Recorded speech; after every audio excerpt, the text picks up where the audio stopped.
you know, it's a big 40-year reunion coming up, so it's got it. All right. Welcome to the Scottsboro City Board of Education regular meeting, July 23rd, 2013, Page Administration Building, 5 o'clock p.m. We are going to begin with the Pledge of Allegiance led by Holly Thompson, followed by prayer by Robbie Copenhagen. Pledge allegiance to the flag of the United States of America and to the republic for which it stands, one nation, under God, indivisible, with liberty and justice for all. Let us pray. Father, thank you for this beautiful day. Thank you for everything that you've blessed us with. Father, we are so fortunate. We just don't know how blessed we really are. Father, we ask that you help us and guide us through this meeting today, that you would help us make the decisions that will affect so many lives in our community. We ask that you be with us, follow us, be with our children throughout the summer, as they will be coming back to school in about a month. We ask that you bless us. In your name we pray. Amen. Thank you both. The first item on the agenda is the approval of the agenda. The superintendent recommends that approval. Is there a motion? So moved. Is there a second? Second. All those in favor say aye.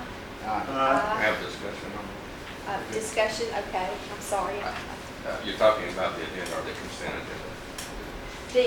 The approval of the agenda, the whole thing. Okay, I'd ask that items D and E to be removed from the consent agenda. Okay, we'll do that when we get down to the consent agenda. We'll do it separate. All right, I'm good with that. Okay. All right, so, any other discussion on the agenda? If not, all those in favor of approving the agenda say aye. Aye. Any opposed, say no. Motion passes. So then we have the superintendent's recommendation to approve the consent agenda. The items on the consent agenda consist of the minutes from June 13th, 2013 regular meeting, the June 27th, 2013 called meeting, out-of-state travel, fundraisers, the bids, which consist of bottled beverage bid, the ice cream service bid, the milk service bid, the product service bid, and then item number E, the fiscal year 2013 budget amendment number 2, and then item F, the student incident report for 2012-13. All right, so what we can do here, if you have just a question or a short comment that you want to do here, you may on these, but if you're wanting to engage in lengthy discussion, then we'll take those items out and move either one that you want to do. I'm not looking at lengthy discussion, just on items D and E. I would just, I want enough discussion so that people know how much money we're spending and for what, and to give our CFO opportunity just to address some budget and tell everybody what it is. That's all. So do you want us to move those down then to action items? Yes, It might, no. that'll be fine, either way you want to have it.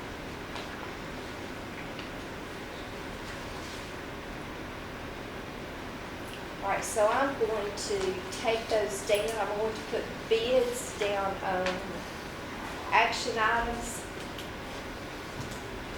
It's going to be H,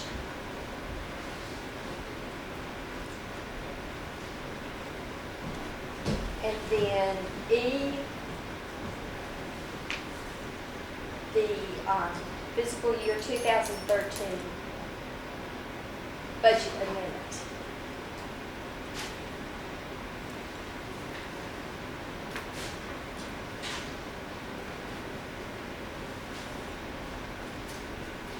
All right, anyone else? Yes, Dr. Cray, I'd like Yes. to just ask a question about Okay. the student incident report.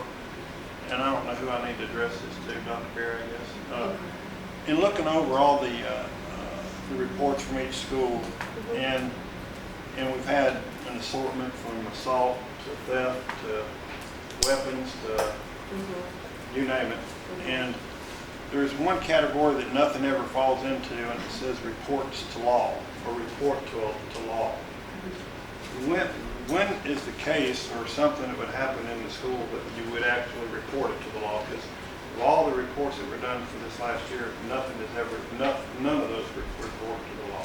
Well, the SRO officers do know about it, and that is the law, but unless it goes beyond that to where there are multiple arrests or something, then we don't do that category, because the SRO officers do that. Those would be like if there was a stabbing, a shooting, active drug sales or something involved in school, we're more than the SRO officers. They do reports and they turn them into the police station.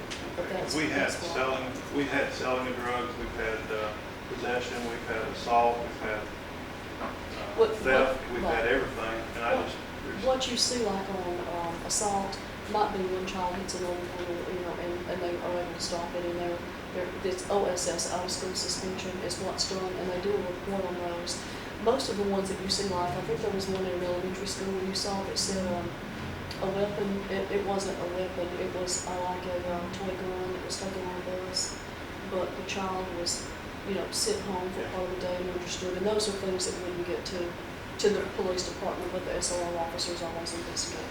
Okay. Does that make Yeah. Okay. Thank you. You're right. On that line, there's maybe a data entry error, but that data entry error, Oh, where there's is one that? point in here where the OSS is That's- higher than the incident number. Yes, that's out of school, and what you see there, you'll see more of that actually in elementary school, because like if a child's unruly or they've been to the principal 2 or 3 times, and they might call the parents to come and get them, and it might be the end of the day, but that's still reported as out of school suspension, OSS.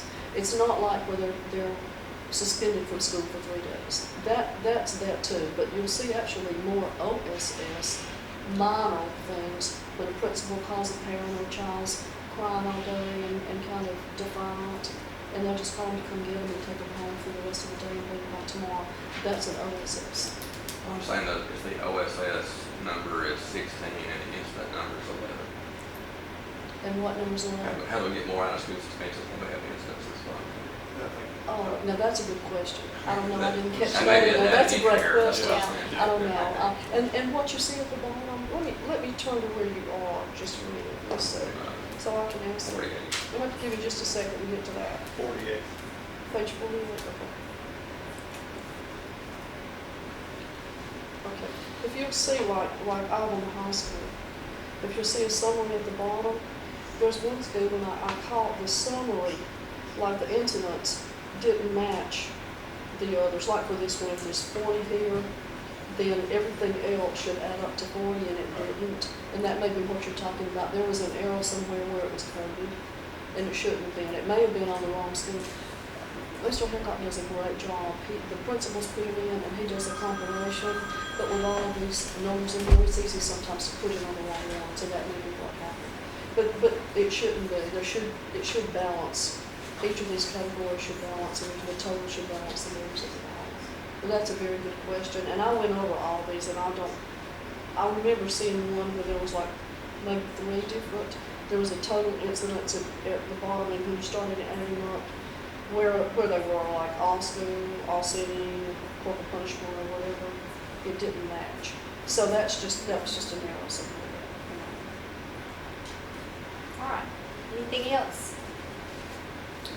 If not, those consent items then will consist of the minutes, the out-of-state travel fundraisers, and the student incidents report.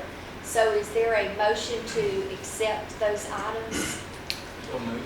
Is there a second? Second. Any other discussion? If not, all those in favor say aye. Aye. Any opposed, say no. Motion passes. Are there any delegations? No, ma'am. Okay, no delegations. The next item that we have on the agenda are the administrative reports, and the superintendent recommends that we receive these reports And the first one that we have is a construction and renovation report from Tony Ball. Yes, I'm going to let Trey speak to the Snyder construction, and I'll speak to the field house and so forth. Okay. Still waiting word for TVA on the actual field house. The track is coming along. We had a couple issues with that. We had to do some change orders. Had some asphalt that was bad and some concrete was bad. We did a couple change orders, about $6,000 a piece on those. Visitor Stadium, if you've driven by, they're doing all the welding on that, sandblasting that.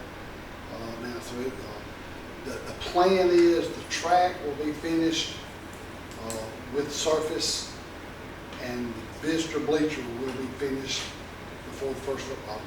Obviously, the stadium, the field house will not be. So any questions on that before we go to Snyder? What was the change order for? One of them, if you remember where the ramps are on the home side, when they cut that out to make the extra lanes, when that was built, it didn't have a footing put under it, so it was just raw dirt, so they had to kind of undercut it and pack some concrete back in there. And the other is the original track asphalt had some spider webbing in it that they felt like that might give way, so they're having to cut. I think they'll probably start that tomorrow. There's like 5 or 6 sections you're having to cut out and put new substrate down to get a better base. And what was the amount that was? Don't remember the exact, they were about $6,500 a piece, each one of them. One came like a month ago and the other one was like a week ago. If the original asphalt had the spider web in it, it required that, did it put the asphalt down on the top of it and then go back and put it back out? What are we talking about? No, they haven't put it down on there yet. What you see over there now, the new asphalt that you see now is actually the extension, the 2-lane extension and the end extension. The original, there's actually 3 tracks over there.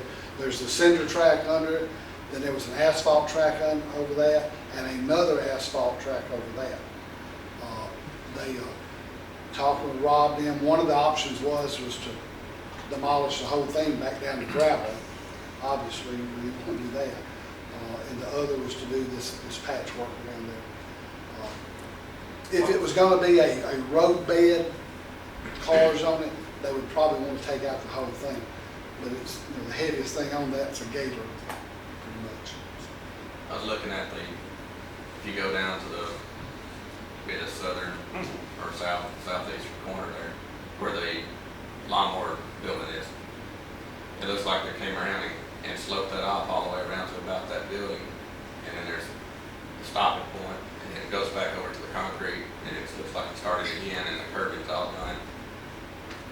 Is that gonna stay that way?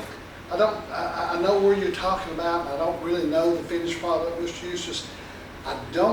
That little area beside the lawnmower pad, matter of fact, they've asked, can we put some asphalt over there? Well, that just depends on if that was part of the deal or not. If not, then it's gonna cost more money. So I really can't picture the curbing that you're talking about, but I know that it's not completed. Yeah. I know the curbing's not completed. The curbing goes from basically the bleachers around the outside of the track, and it's solid all the way around, so it's gonna, I see why that is, to keep the water from going back over to the track side. But it also can't come out to the parking area side because it's lower in there now. It looks like it's going to like a pond. Yeah, we're going to have to put something in there. It may be gravel. We may have to put a gravel mix in there. We know. I just don't know if we're going to be able to do asphalt. I think that's where the drain comes out. Pardon? Doesn't the drain come out on that end there too? So it's going to dump Not the water? southeast end. The drain's on the north end. The south end's the scoreboard, unless I've got my directions. No, here, that's right. Yeah, the drainage is actually, the stormwater drainage is on the north end. The sanitary drainage, sewage, is on that end, but it's all encased in pipe. And if you notice that big mound back there, that actually goes down about 45 feet into the ground.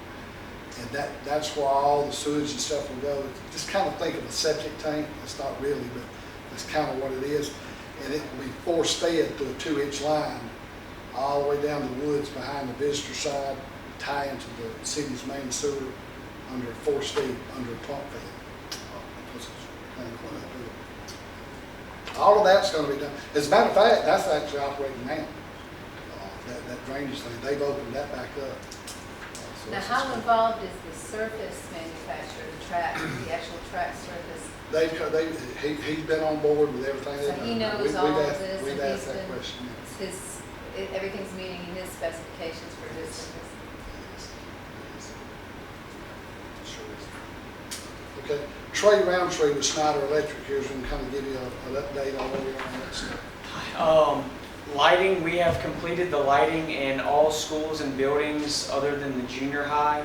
The junior high, we plan on finishing up the week right before school starts on the inside, and then we're going to go back and do some rewiring and install some additional occupancy sensors in the gyms. It seems like the current way we're controlling the gyms doesn't necessarily serve the gym's purpose. So we're going to do some rewiring to where all the gyms can light up off of one occupancy sensor making rather than each individual fixture having occupancy sensors.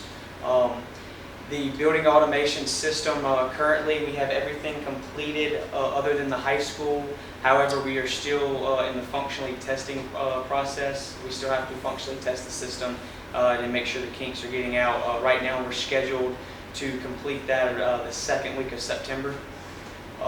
We also, part of the building automation system, we have scheduled shutdowns at Collins, Caldwell, Brownwood, and the junior high next Tuesday through Friday with the Scottsboro Electrical Power Board. They'll be coming in and killing the power so we can go ahead and do those installs for our sub-meters and restoring power. Mechanically, we are done at Brownwood other than some additional steel that our structural engineer has said that we needed to add, and we have been waiting on it drawing to see how we're supposed to add this structural steel. I actually just got off the phone with him just before the meeting, and we're supposed to be getting this drawing tomorrow, which would put us getting the ceiling tile back up right at the end of next week, and getting out of the Brownwood at the end of next week before the teachers come back on the 12th. The junior high, we finally were able to get all the certifications we were needed to start cutting into the curbs for the modified portion. We have all roof units set, other than 4 units that were on a wood truss portion of the school, which we were waiting for a structural engineer to also give us the direction. We were able to get that drawing, and we're scheduled to start that install on Friday, and it looks like we will be completed and out of the school mechanically by the end of next week, and that would leave the heat pump installed for the cafeteria the week before the school starts. Did you say the air conditioners, all the air conditioners are on, all the rooftop air conditioners, Brownwood and the junior high are complete? Or they're up there? At Brownwood, they're all installed, powered, ready to go. Controls are already on them. We just have to get the word from the structural engineer on how we need to support up under, because we had some X-bracing in between bar joists that they felt like needed some extra support. So that's all we like there. So all those units are good. And then 23 of the 27 units have been installed at the junior high. There was just 4 on that wood truss portion that we're waiting to get that support up. So that should be probably Tuesday of next week, Wednesday of next week, that we'll be able to set They those all on units. rooftop except for the one at the cafeteria at junior high. The rest are all rooftop.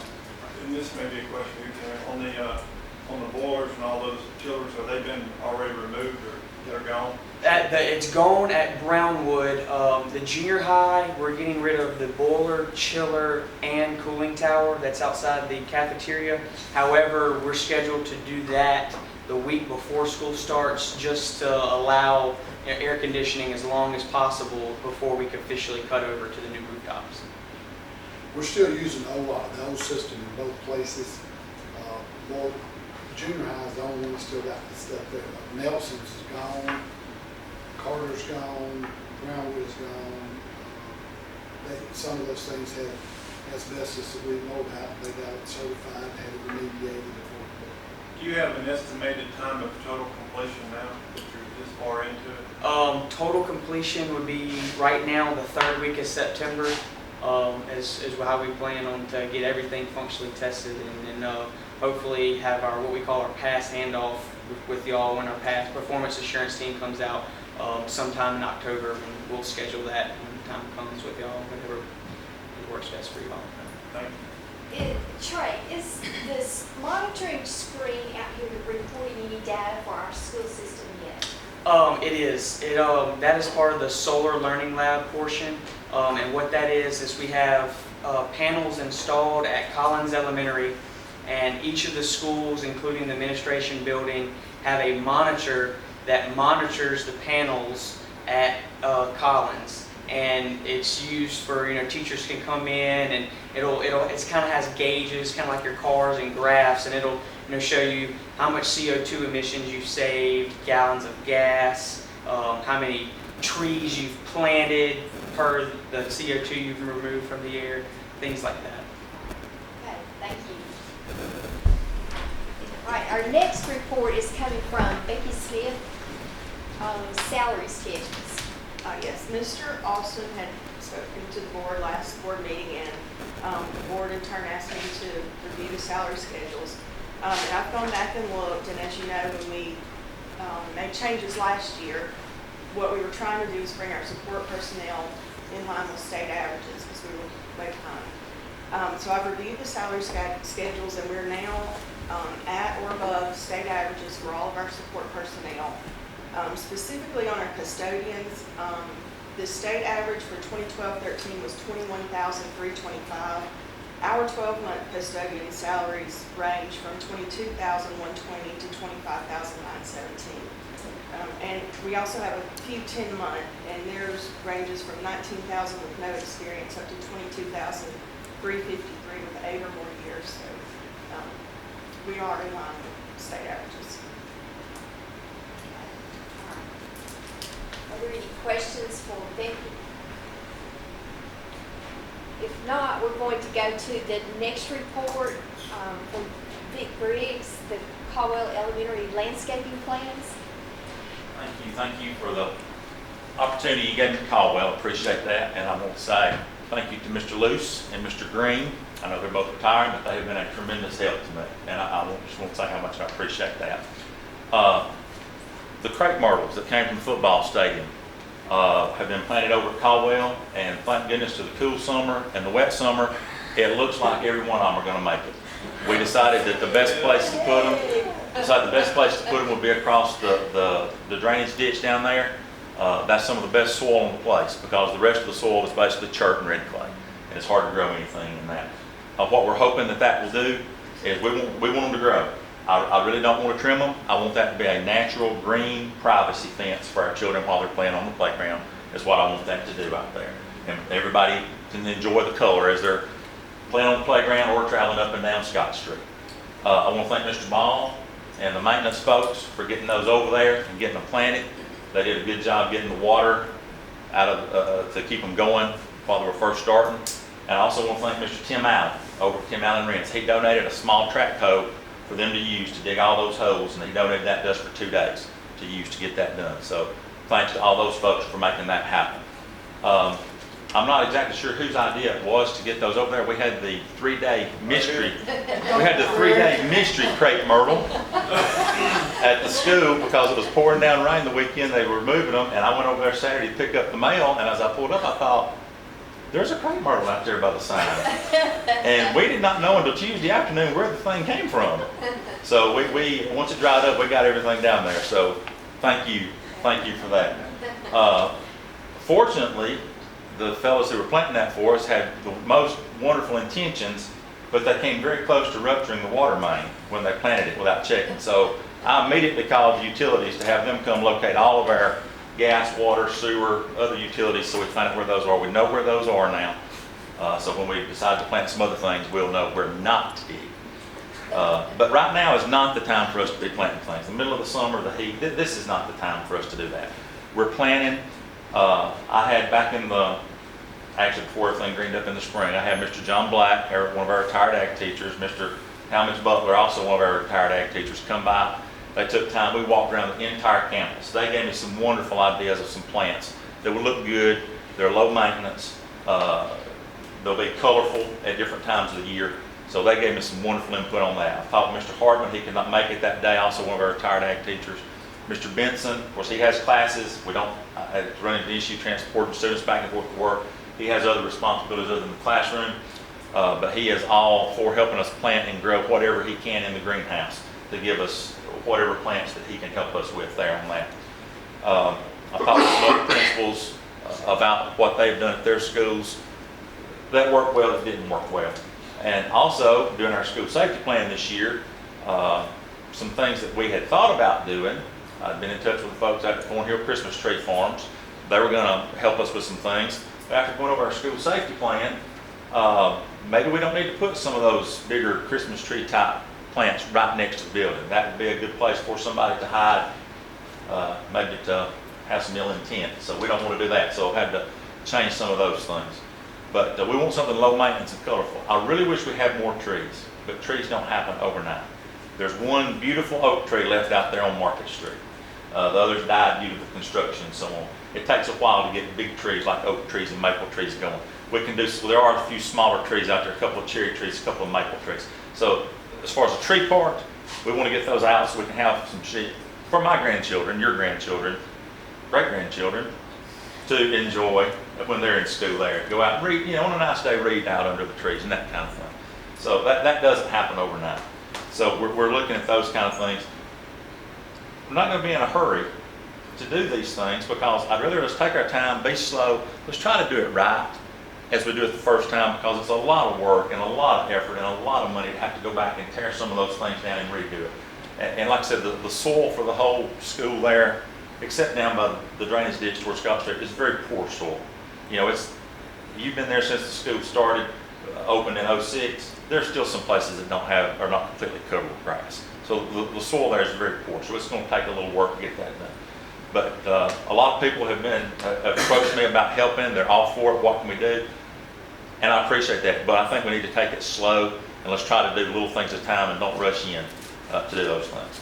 But that's where we are right now. We have some good ideas with some expertise from some retired ag teachers and some other principals at some other schools. So we're working on that slowly, one step at a time. So, Mr. Griggs, there's people asked if they could donate. Is there a fund or account set up where they could donate for this? is it already here at the central office? We've already had some donations made. Do you have it here at the central office, Dr. Perry? I don't think we have it here. I think Okay. Dr. Sam Holland has already donated $1,000, but it was hung until we got back with him until we got ready to either do something with the money as far as the plants, or if we wanted to start a bank account for donations or whatever. But we already had $1,000 toward landscaping that corner. Is that okay? Is there any way? Yeah, do we have it here? I think he wanted us to get back in touch with him. Okay, I was happy with No, we don't have that money. That's actually something, if you're gonna be doing that, I could get with Tracy to set up on the books there. That'd be good. People have asked Right. to make donations to it, to get something started. They're like you and everybody else tired of seeing just. Well, I went to school there. My wife went to school there. So it means a lot to me. Yeah. And when we started looking at the plans for Paul Mill, actually originally we had some landscaping in there. That's one of the things we value in Junior High, because we just didn't have the money. It takes a lot of money to landscape a school, and we didn't think we were going to have it. So that was one of the things we omitted early on. And after going over our school safety plan, sometimes smaller near the building is better. And also, as Mr. Butler and Mr. Black pointed out, sometimes less is more, when you're dealing with something like that, especially right next to the building. So we have some ideas in mind. We're just waiting on the right time to act on it and some finances to help with it. So it's not much, but a little outline here that I had mentioned there. So if you got something you can look back at, that'll help you just a little bit. Thank you. Thank you. Thanks, Nick. Thank y'all very much. Do you all have any questions for Vic? Thank you, Vic. Thank you very much. All right, we're going to move now to our action items, and the first item that we have are the personnel items. The superintendent recommends approval of the personnel items. Is there a motion? So moved. Is there a second? Second. Are there any comments, discussion? If not, all those in favor say aye. Aye. Any opposed, say no. I'm going to turn it over to Dr. Berry for comments. The personnel items that they just voted on included the following: 1 transfer, 3 retirements, 1 resignation, 2 extracurricular, and 4 employments. And one of those employments was the new principal at Scottsboro Junior High School. And I'm going to ask Mr. Jason Hassett to stand. I want to introduce you to our new junior high school principal. Congratulations.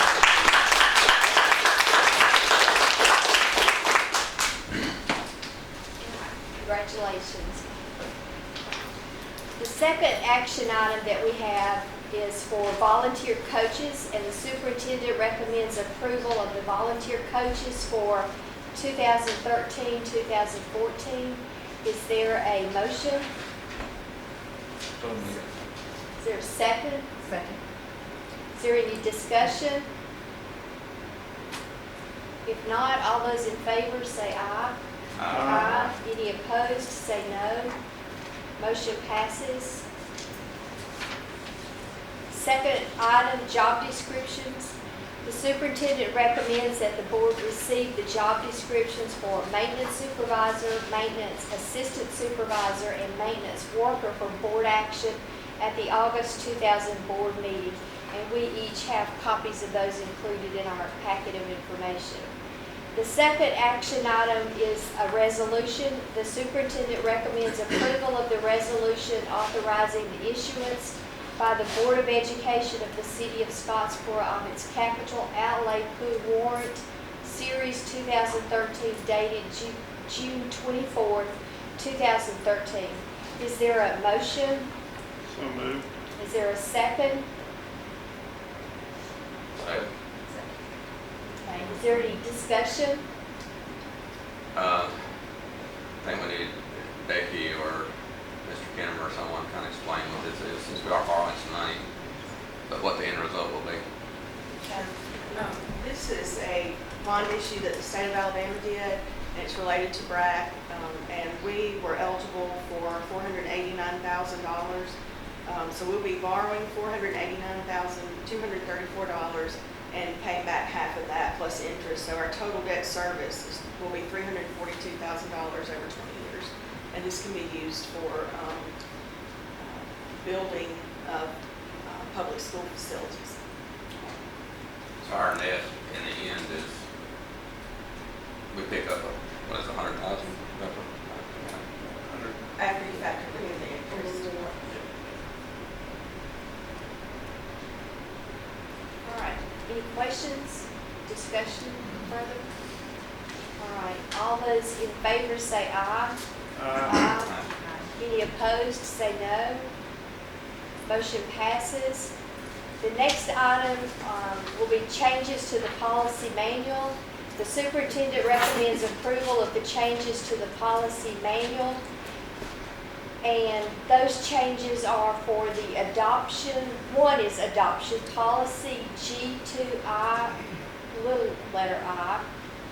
And then revision of policy G3BD and G4BDB, and policy G3BDBA and G4BDBA. Do you miss doing this? Yes. Yes, ma'am. And policy G3BDC and policy G5L and policy J5M. And then there was a review with no changes except the policy numbers for policy G3BEA and G4BEA and policy G4BAB. And then 2 policies were being removed, policy GDBBB and policy J5CA. Is there a motion? So moved. Is there a second? Second. All right, discussion. There's one. If this is, let me find your page number, it's easier. I think it's, if you can turn to page 82, this is the maternity leave policy that's G3BDC.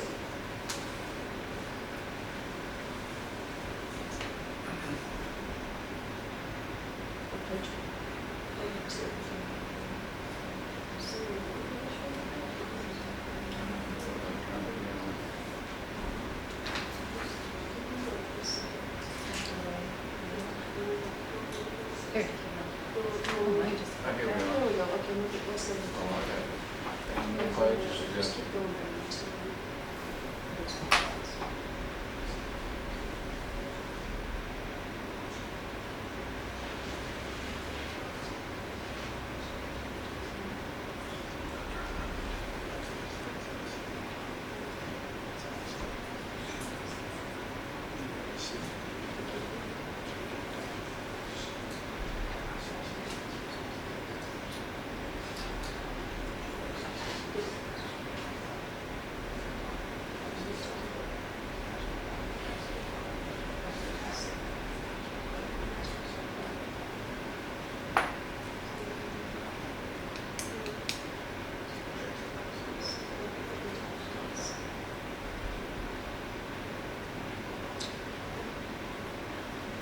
so you know past it, you're not sure, this is not sure.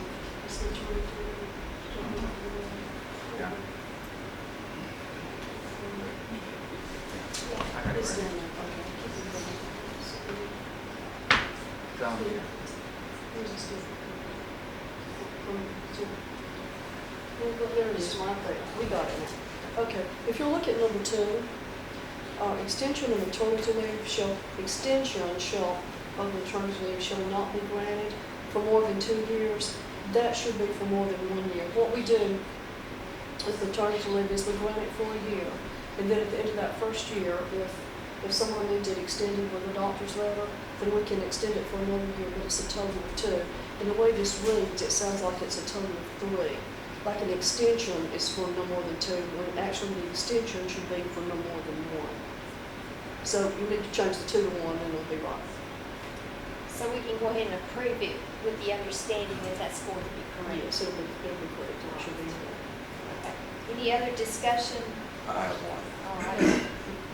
I would ask, I guess it needs to be in the form of the motion that G2I sub I believe that's correct. Page 78. This is the one we discussed numerous times about the recognitions of board school system employees. This is the only one I've passed. So I would move that it be removed from the entire package so that we can address it separate. Okay, remove this one from the list of them. Yes, Okay. just to discuss Vote it. on it. And vote on it separately, okay. Would that be proper, Steve, in that form, in the motion? It's accepted by the people that made the motion. So I'm asking for it really is an amendment to the motion. Okay, so that's the very first one, adoption of G21I. So we're just going to separate it and do it separate. Correct? Yes. Okay. Yeah, it's in the form of a motion that was asked that you amend, whoever made the original motion, amend your motion to allow that one to be separated. To be able to request. So moved. Is there a second then to set that aside? It's not required, Madam It's- Chairman. It's not required? If the movement accepts it. Okay, all right, very good. All right, so we are then going to vote on the approval of all of those policies with the exception of the very first one, policy G2II. And with the change on the one that Dr. Berry mentioned. So are we all on the same page? Okay? All right, all those in favor, say aye. Aye. Any opposed, say no. Motion passes on all of the policies that are listed there. And so then we will vote on the adoption of policy G2II. So do we need to do a separate motion for that? The original motion was to adopt, the original second was to adopt. So those are still on the floor. It's still on the floor, okay. So now we want to discuss. All right, so discussion on that particular policy. This is the same subject, I believe, that we've discussed before, and I'm still not comfortable with this particular policy. The policy refers to the Ethics Commission's advisory opinion of 2007-19. And it does say 2007-19, the school system employing teacher has a policy in place that recognizes and allows this practice is acceptable. But in that Ethics Commission opinion, it also says that, and I'll just read it from it, it says, however, the school board should have a policy in place providing guidance and setting guidelines in order to maintain control of the practice. I don't think this policy as it's written provides the guidance or sets the guidelines. And we're back to the same argument that we made before, that there needs to be more specifics and more guidelines and more control.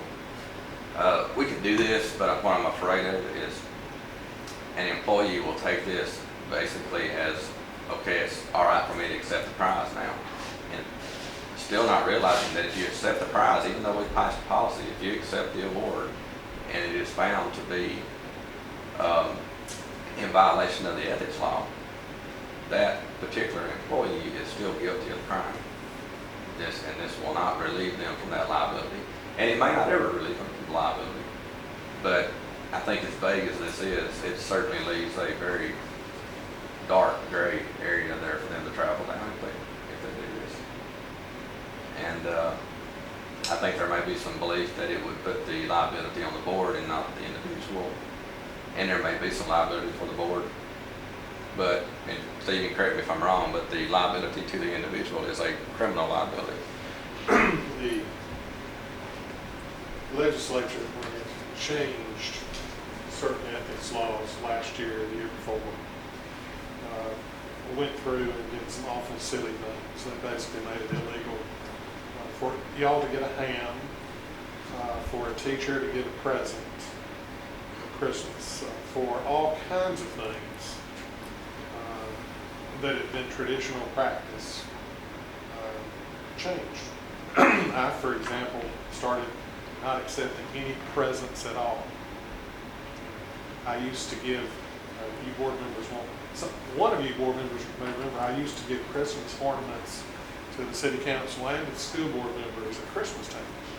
I didn't give the Scottsboro City Council their Christmas ornament. I've got them stored in my closet, but I was afraid I might be violating the law by giving, and they might be violating the law by accepting something that I actually paid $1.79 for.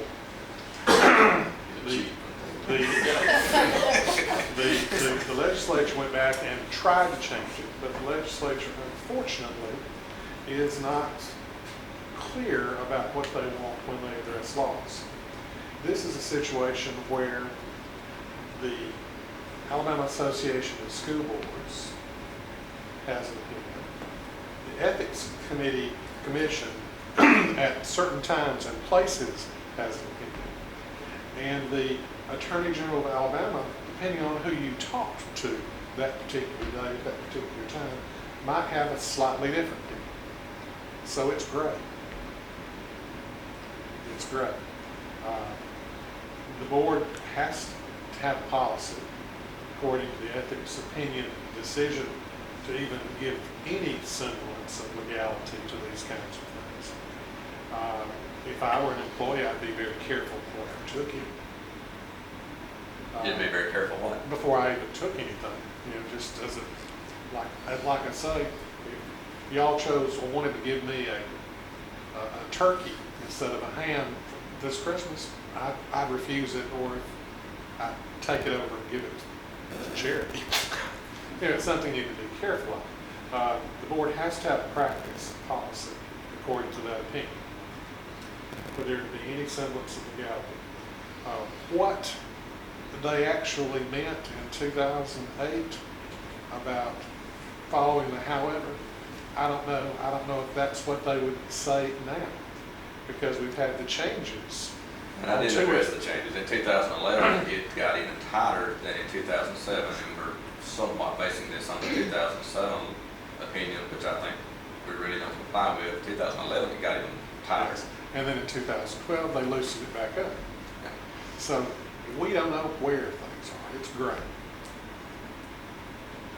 I think one of the reasons that this is here is like, in that learning ceremony, each year picks the teacher of the year for both school systems. They Yes. get a monetary award and they can use it however. And you know, and things, you know, things for teachers that happen in schools, and we don't have anything. So I think it was general enough to cover that, hopefully. And Well, I know the impact because I was with them when they saw, Ann and I were at a convention with Brenda Smith, who is Assistant Attorney General and in charge of Opinions Division. And she asked Brenda in my presence, is it legal for us to do that? Brenda said, oh yeah.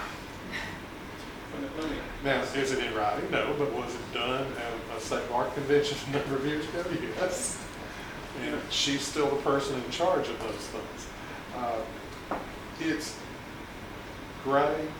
We need to have a policy. I don't know that given the differences of opinion between the different members of the Ethics Commission, the Attorney General's office, and the Association of School Boards, and their attorney experts, it would be real hard for criminal intent to ever be proven. But if I were an employee, I always would care. I would agree with Mr. Eustace on this thing is pretty vague, and maybe we can defer to Mr. Kennemer and have him maybe write a policy that's a little bit, has some guidelines. This one doesn't really have any guidelines. It's just saying that we can. I'd be happy to try, but as I say, today, the current membership of the Ethics Commission, I think that was perfectly wonderful. Right. Tomorrow, if you had a new member, it might not be. Today, I think this Attorney General, who's a pretty reasonable, level-headed man, would think what's been described here would not be a violation of the law. Whereas next election, who knows? Now, the fact that the Association of School Board Attorneys and their professional staff says that it's okay means a lot to me because they're not political. They're more of a professional group. And they seem to think this is okay. Yeah. But the political folks, you just never know. But if y'all want me to, I'll be happy to try to come up with some guidelines. I think it would better help protect our employees. For instance, if the policy stated that, you know, there are certain guidelines, is what, you know, that what the 2007 opinion says. If it says the person or entity giving the money has to be known and stated, the amount of the money has to be known and stated, the purpose stated, and to whom it goes. I think that would help protect the individual employee a great deal than just saying, hey, you can take stuff. Yeah, and we would approve that on an individual basis and not an open-ended basis. I think that would help it even more. Right. You wouldn't want to have a policy that is so strict that if one of your teachers won a National Science Foundation award for $10,000, they couldn't accept it. Right. You know.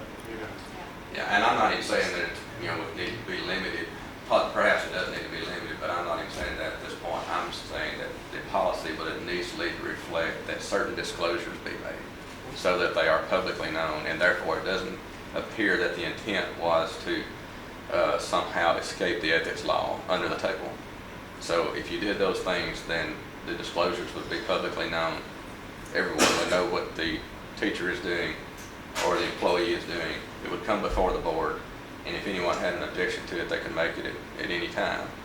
Of course, that doesn't clear them 100%, I know, but it would at least show that there's probably not a criminal intent here, or they wouldn't be out in the public saying, this is what I'm going to accept. Or appear on the front page of the Sentinel newspaper receiving the award from the Impact Learning Center. well, that would help us. For instance, VFW picked a teacher that they felt like really represented what they do in the classroom and gave that teacher a check, and we didn't know it was made out to the teacher, and we had problems whether the teacher could accept it, whether it needed to be, they needed to return it and make it out to the school system and get a separate fund. So that would help us to guide the employees as to what we can and can't do and what we can and can't accept. I'll be happy to do the best I can with the situation. Okay. but it's great. All right. Thank you. Okay, well, is there any other discussion then on this particular policy? Let me ask you this, with that being known, would you prefer to withdraw your recommendation on this Yes. particular Yes, I would until we take and have something from Mr. King. legislative? It's not up to me, except for Well, we did have a motion and a second, that's the reason I'm asking. Do I need to, if she withdraws the motion, if she I'll withdraws her withdraw. recommendation, the board cannot act. okay, I'll withdraw the recommendation. Or do I need to table it? I guess. The board can table it if they Table it. wish. Yeah, I'll just withdraw the motion I'll withdraw it. on On the recommendation. the recommendation on G2. Okay, I'll withdraw the G2. recommendation on One, G21 till a later date. all right. All right, so we're going to move to action item, letter F, request for out-of-zone attendance. The superintendent recommends that the board consider the out-of-zone attendance request. And what we're going to need to do here for us board members is to make a motion to consider this. We can discuss it. And then after that, if we want to grant this request, then we'll make another motion to do that. So is there a motion to consider this request? In order to open the discussion, I'll make a motion to consider. Exactly. All right. We're not approving. No, Okay. we just Then I'll discuss it. Yes. So, second. Okay, so is there any discussion there? There is quickly, this is the one that last time, oh, I'm sorry. Okay, that's okay. Sorry. Yeah, we've got it confused here because it's just a little different. Okay, so all those in favor say aye. Aye. Any opposed say no. All right, so now we will discuss this. Okay, this is the one that you didn't consider last time, and I let this person know, and that they could submit another letter with additional information, and that I would present it to the board again for consideration, but for consideration, and then you can discuss whether or not it meets the criteria that we used in the past. I have one question. The person who wrote this, unless I'm misinterpreting the information in the letter, is not the parent of the child. It's a grandparent but has adopted the grandchild.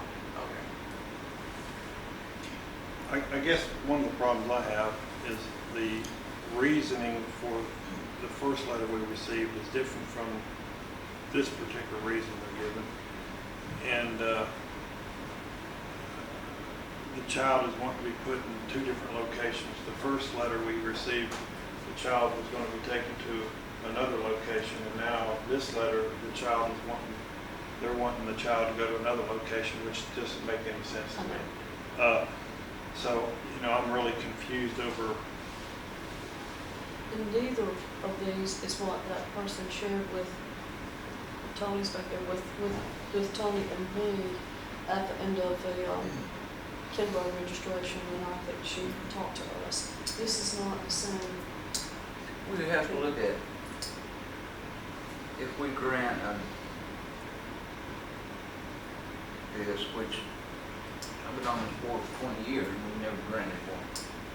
Because 9 out of 10 or 10 out of 10, it's just like this one. This is inconvenience. It's not an extreme hardship. I agree. Yeah, The policy says it has to be for hardship. I've got one on my desk right now that's doing this. It's a little bit different. It's a Caldwell zone student that wants to go to Brownwood for convenience. And to be honest with you guys, it's tough listening to these things. It really is. I understand. But there's a line. If we're going to have zones, they're there for a reason. Well, we established them, you're right, for a reason. They're set for a reason. And this so you're going to have another one next month, because I got another letter which is going to be almost the same thing, but it's going to be called up. I think Mr. Coleman, the statement was, convenience is different than hardship. It is, Yeah, it is, that's right. Pardon? Okay, so, is there a motion to grant request for out-of-zone attendance? If not, motion fails then. The next item that we have is change in administrative position. The superintendent recommends approval of the assistant principal position at Scottsboro Junior High School to be changed from a part-time position to a full-time position. Is there a motion? So moved. Is there a second? Second. Is there any discussion? If not, all those in favor say aye. Aye. Any opposed, say no. Motion passes. The next item is about the bids, and we have bids for the bottled beverage bid, the ice cream service bid, the milk service bid, and the produce service bid, and the superintendent recommends approval of those bids. Is there a motion? So moved. Second. All right, we have a motion and a second. Is there any discussion? I only wanted the numbers stated in what we were purchasing.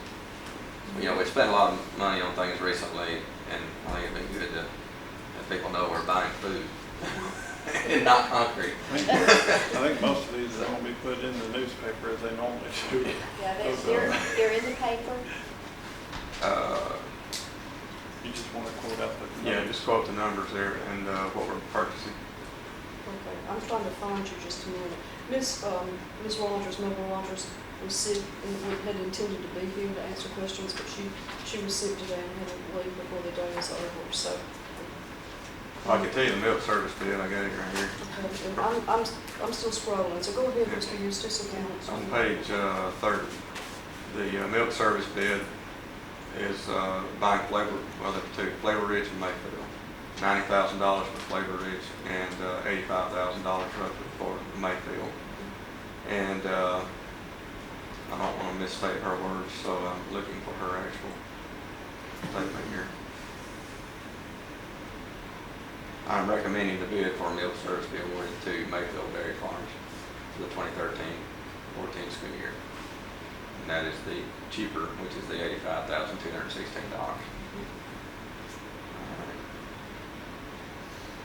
And, The ice cream. yeah, you got it, go ahead. Oh, the ice cream, let me see, the bid openings were Mayfield and Bluebell were the only two companies that actually turned in one. Based on the bids, Mayfield received the bid, and the price on that was, that's on individual. They received the bid, and it's on individual cups of ice cream and low fat and those type of things. So. And the Coca-Cola was the same way. There's individual bids on each drink. Coca-Cola was the only bidder, although it was also sent to Pepsi and Buffalo Rock. Coke was awarded, or recommended that Coke be awarded that bid. That's a 1-year period with a right to extend it no more than 2. And just for clarification, this is Coke as far as the Coca-Cola products, which is not just Coke. I'll go down the list. It's bottled water, it's juice, it's sports drinks, VAs, vitamin waters. And this is only for the sale of those in the school system. This is not the extracurricular sales, has nothing to do with that.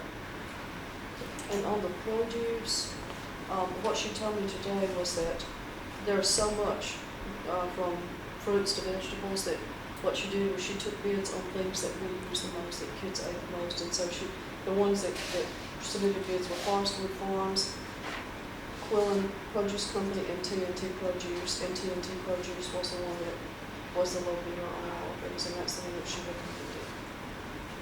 All right, anything else on bids? All right, if not, all those in favor say aye. Aye. Any opposed, say no. Motion passes. The next item is the fiscal year 13 budget amendment number 2, and the superintendent recommends approval of that. So move. Thank you. Thank you, board members, for helping me out here. Is there any discussion? What I had on there was, we're required by law to have budget hearings when we propose our budget. So when we amend that same budget that we were required by law to give to the public, I just want to make sure that the public also hears the amendment. I'm going to ask Becky to do that if she would. I think Mr. Eustace has single-handedly got me over my fear of public speaking. This is our final budget amendment for the fiscal year. We have one in January, one again in June that usually ends up in July, but it's a small one. We have a career tech grant that was received. It's 100% state funds, $9,000 that goes into the general fund, and it is to help pay for the extended contract for Mr. Benson. He's the ag teacher, and they have extended contracts. It will pay for that and then some of his professional development. There was also $12,000 carried over from our legislative funds last year that the local legislative delegation gave to the CNP program to upgrade computers, systems, and put new software in our lunchrooms, so that we budgeted the balance of that for computer hardware for the lunchrooms. And there was also $5,000 in early warning intervention experimental study federal funds. This is a study that the state's doing, and it has to do with ninth grade students and kind of bridging the gap between 8th and 9th grade. And this money is going to be used for supplies for the 9th grade classes. And that there's actually just a expenditures being budgeted for this, because somehow I managed to slip a $5,000 mistake through the state in January. So I had the revenues were already budgeted, but we budgeted the expenditures to go with that. And then there's also in the federal programs, there are just some line item changes, maybe where we thought we were going to spend so much for supplies that's now going to be used for instructional equipment or that kind of thing. But that didn't affect bottom line. That was all it's.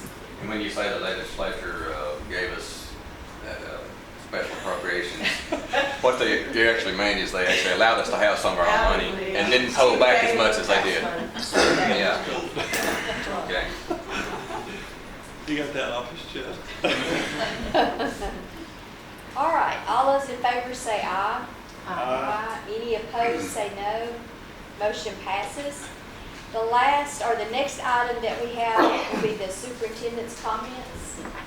As you can see, it takes a lot of work to put an agenda together.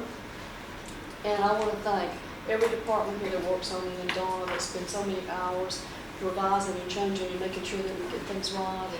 And it just very time consuming to get all, especially when at the beginning of school when there's so much to cover. So I want to thank them for that and to tell you that we are in pretty good shape. We still have a couple of personnel positions to fill, and we expect to do that at the next board meeting. And so we are pretty much on schedule for school, which is 2 weeks from Monday is, I know, Dawn, is Institute at 8 o'clock here in our building. Yes. All right, and one thing for me, I received this letter this week, maybe yesterday or the day before, from the Council for Leaders in Alabama Schools, and I'm going to pass a copy to each of the board members. You'll pass those two down there. And it's in reference to Dr. Berry, and it says, it is with great pleasure that I share that Dr. Judith Berry will be serving as Director for the School Superintendents of Alabama on the Council for Leaders in Alabama Schools Board of Directors in 2013-2014. This council and its affiliates are highly respected among quality educators for putting the welfare of children first and providing quality professional development for school administrators. It is a distinct honor to be chosen as director of a statewide association. And it goes on further with some information for us, but I wanted to share that with everyone because it is an honor, and we are very proud to have her on our school board. So congratulations to you. Our next work session and meeting was scheduled for August the 1st, but we're needing to change that to August the 5th. There's not enough time for August the 1st to actually get information together, so if you all could change that on your calendars. The work session on the 5th, starting at 4 o'clock, and then the meeting at 5 o'clock. Is there a motion to adjourn? So moved. Second. All those in favor say aye. Aye. Any opposed, say no. Motion passes. Fifth.